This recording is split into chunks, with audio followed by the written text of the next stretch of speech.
2m² - 3m + 10 दिलेलं जे equation आहे अल्जेब्रिक एक्सप्रेशन म्हणतो आपण त्याला स्टँडर्ड फॉर्म मध्ये आहे.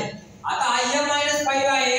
m - 5 = 0 याची कंपेअरिंग 0 सोबत करायची म्हणजे m ची व्हॅल्यू किती येणार 5 येणार.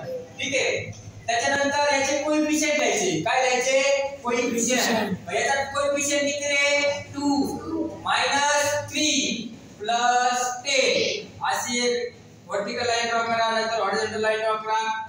कितीने डिवाइडेशन करतोय आपण 5 ने. फर्स्ट नंबर आहे किती जसा आहे तसा 2 * 2 2 5 10 आले 10.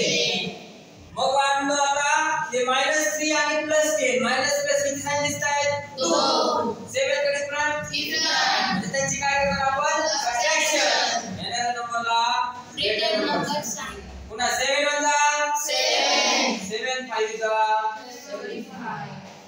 35 प्लस किती रे 10 किती आला आन्सर 45 आन्सर.